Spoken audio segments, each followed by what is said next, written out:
అరుణాచలంలో గిరివలం మొత్తం 14 కిలోమీటర్లు ఉంటుంది. ఈ 14 కిలోమీటర్లు ఈ రాజగోపురం, మెయిన్గా రాజగోపురం నుంచి స్టార్ట్ చేస్తాం మనం.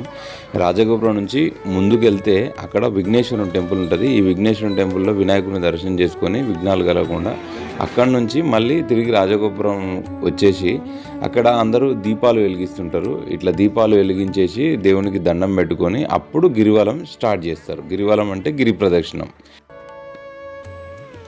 గిరివలం మొత్తం 14 కిలోమీటర్లు అయితే అరుణాచలం కొండను కేంద్ర బిందువుగా తీసుకొని 8 దిక్కులకి 8 లింగాలు ఉంటాయి, అష్టలింగాలు ఉంటాయి. ఒక్కొక్క దిక్కుకు ఒక్కొక్క లింగం. ఆ లింగాలను ఖచ్చితంగా దర్శనం చేసుకోవాలి మనం. అందులో మొదటిది ఇంద్రలింగం. ఇది కొండకి తూర్పు దిక్కున ఉంటుంది. ఇక్కడనే మనది స్టార్ట్ అవుతుంది గిరివలం అనేది. 0/14 అనే ఇండికేషన్ కూడా ఉంటుంది అక్కడ. ఇక్కడ నుంచి మనం గిరివలం స్టార్ట్ చేస్తాం. ఇంద్రలింగాన్ని దాటిన తర్వాత అది మన అకామిడేషన్. ఓయమడం పక్క దారి నుంచే మనకు గిరి ప్రదక్షిణ మార్గం ఉంటుంది. అట్లా నుంచే వెళ్తాం మనం. ఈ తూర్పున ఉన్న ఇంద్రలింగం నుంచి స్టార్ట్ చేసి మనం గిరి ప్రదక్షిణాన్ని ఆగ్నేయంలో అగ్నిలింగం, దక్షిణ దిక్కున యమలింగం, నైరుతిలో నైరుతిలింగం, పడమర దిక్కున వరుణలింగం, వాయువ్యంలో వాయులింగం, ఉత్తర దిక్కున కుబేరలింగం, ఈశాన్య దిక్కులో ఈశాన్యలింగాన్ని దర్శనం చేసుకుంటూ ఇలా పూర్తిగా ప్రదక్షిణ చేయడమే గిరి ప్రదక్షిణం.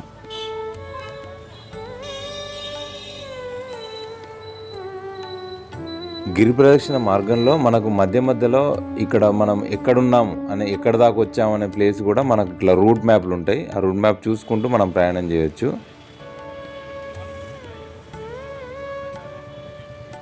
చాలా టెంపుల్స్లో మనకు కెమెరా అలో లేదు కాబట్టి అవి లోపల దాకా మనం తీయలేము. అది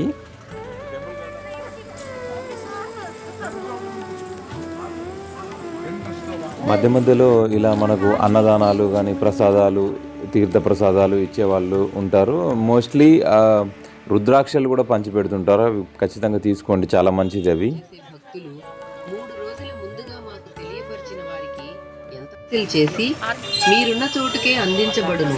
మమ్మల్ని సంప్రదించాల్సిన సమయం. మార్గమధ్యంలో దుర్వాస మహాముని యొక్క గుడి కూడా వస్తుంది. అక్కడ అందరూ రూపాయి కాయిన్లు అలా నిలబెట్టేసి వాళ్ళు కోరికలు కోరుకుంటారు. చిన్నపిల్లలు ఉంటే ఇట్లాంటి బగ్గీలు కూడా రెంట్కు దొరుకుతాయి మనకు అక్కడ. ఇక్కడ జింకలు, చాలా జింకలు ఒక ప్లేస్లో ఉంటాయి. వీళ్ళంతా ఫీడ్ చేస్తుంటారు కానీ ఆ జింకలకు అలాంటి ఫీడ్ చేయడం అనేది కరెక్ట్ కాదు. అక్కడ క్లియర్గా వాళ్ళు పెట్టుంటారు, వాళ్ళు బోర్డు కూడా, don't feed the wild animals అని. ఇక్కడ నైరుతి లింగం వచ్చిందంటే మనం 5 to 6 కిలోమీటర్స్ మధ్యలో ఉన్నాం అన్నట్టు. 5 కిలోమీటర్లు క్రాస్ అయ్యామని అర్థం నైరుతి లింగం దగ్గరకు వచ్చామంటే.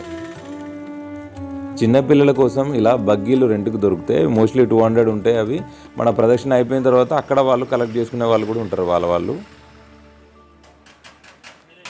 ఇట్లా దారిలో చాలా స్టాల్స్ ఉంటాయి, ఫుడ్ స్టాల్స్ కానీ, వాటర్, కోకోనట్ వాటర్, ఎనీథింగ్ అన్నీ అవైలబుల్ ఉంటాయి. ఎనీ టైం, రాత్రి టైంలో కూడా అవైలబుల్ ఉంటాయి ప్రదక్షిణ మార్గంలో.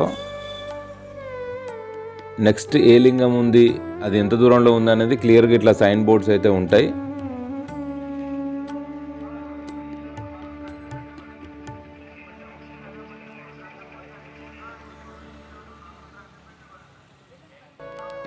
ఈ వరుణలింగం దాకా చేరుకున్నాము అని అంటే మనం గిరి ప్రదక్షిణలో 7 నుంచి 8 కిలోమీటర్ల మధ్యలో ఉన్నామని అర్థం.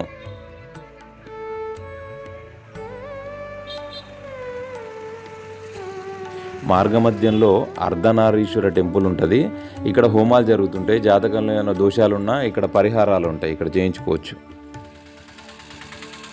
ఇగో ఈ వాయులింగం వచ్చింది అని అంటే మనం దాదాపు 8 నుంచి 9 కిలోమీటర్ల దాకా మనం ప్రయాణించామని అర్థం గిరి ప్రదక్షిణంలో.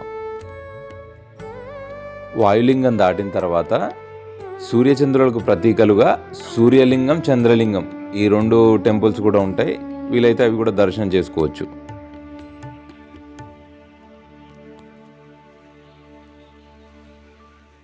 ఈ నెక్స్ట్ కుబేరలింగం.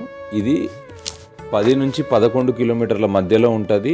ఇది కుబేరలింగం ఉత్తర దిక్కునకు, అంటే కొండకి ఉత్తర దిక్కులో ఉంటుంది. ఇది కుబేరలింగం చాలా ప్రాముఖ్యం చెందింది. ఇప్పుడు నవేడేస్ అయితే ఇది చాలా ఇంపార్టెంట్. అందరికీ డబ్బులు అందరికి కావాలి కదా, ఇది దానికి స్పెషల్. ఇది కుబేరలింగం.